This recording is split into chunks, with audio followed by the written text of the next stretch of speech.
Здравствуйте, с вами Ефименко Наталья Юрьевна, специалист по травмам, коллекционер народных методов лечения. У нас тут снегопад, очень мелкая крупка, очень много ее летит. Конечно же, в эту зимнюю пору, в общем-то, картинка у нас зимняя, не хочется говорить о вирусных заболеваниях, но, тем не менее, это сейчас у нас такая реальность.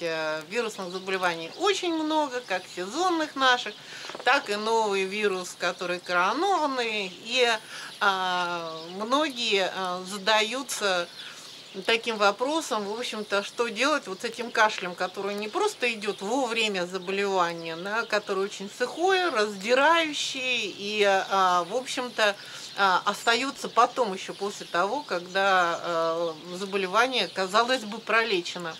Ну, на самом деле, издревле, в общем-то, считалось, что этот сухой кашель нужно обязательно размягчить, обязательно разжижить, обязательно, чтобы отхаркивающее.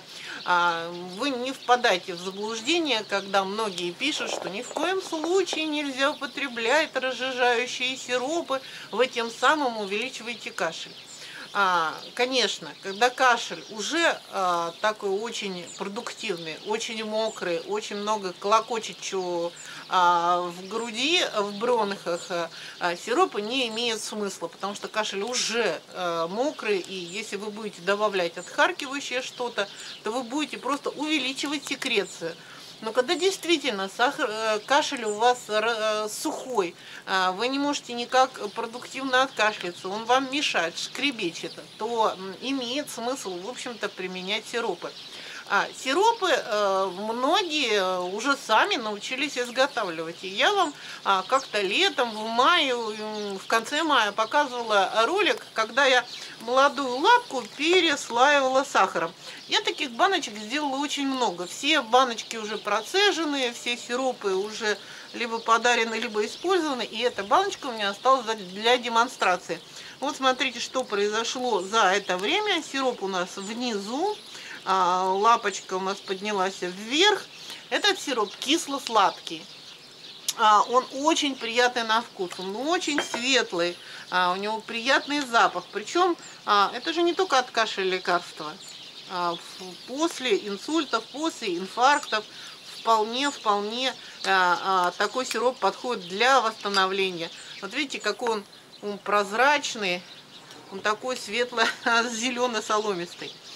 Но многие задумываются, аптечные сиропы иногда оказываются намного эффективнее. И, казалось бы, сразу же теряется вера во все народные способы лечения. На самом деле не все так просто. Понимаете, все аптечные сиропы – это не отвар, который потом загустили сахаром.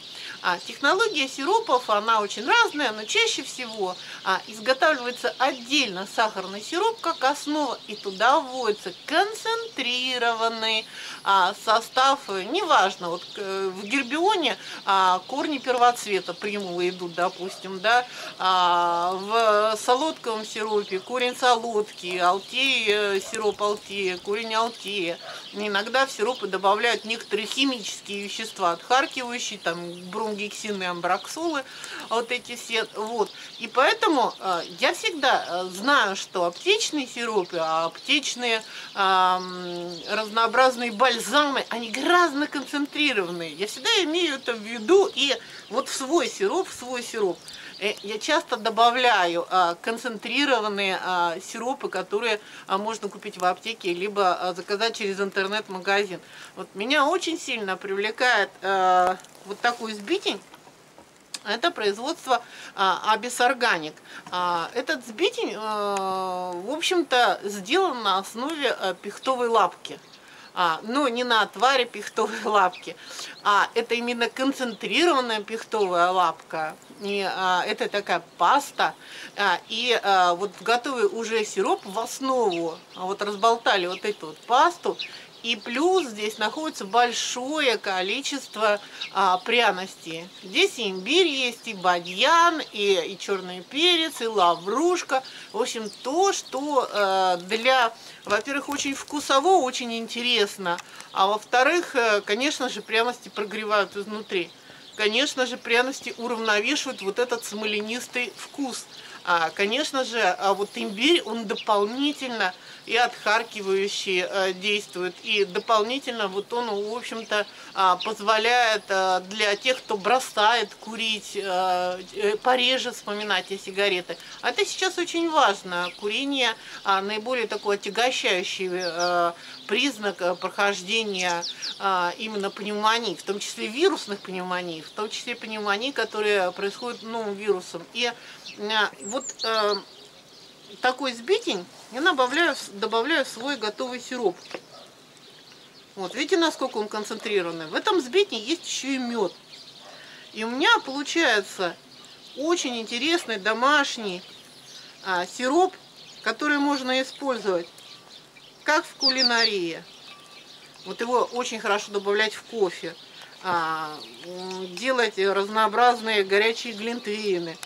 Так и, конечно же, для лечения кашля и бронхитов. Смотрите, какая хорошая штука получается. Вот. Почему я говорю о концентрированных еловой лапке? Не хватает обычной еловой лапки, конечно. Обычная еловая лапка, пихтовая лапка очень полезна. Здесь есть и каротины, здесь есть и витамин С, здесь есть и витамин Е. Но вот в концентрированной пасте, я вам ее много раз показывала, эту пасту ее даже невозможно выковырять, она очень плотная. Здесь просто очень большое количество и витамина А, и витамина Е, и полипренолов, и фитостеринов. Полипренолы нам просто необходимы как антиоксиданты. Фитостерины нам нужны как структурные элементы для производства витамина D, для производства гормон нашего организма. И это очень серьезные вещи, которые нужны для нашего иммунитета. Поэтому обязательно изготавливайте сиропы дома. Обязательно, в общем-то, добавляйте аптечные сиропы. Можно сюда и сироп солодки бросить. Вот. Но я очень люблю сбитни. А если вы не заготовили, в общем-то, сиропы заранее, сбитень легко можно заказать через интернет-магазин, через сайт Абис Органик.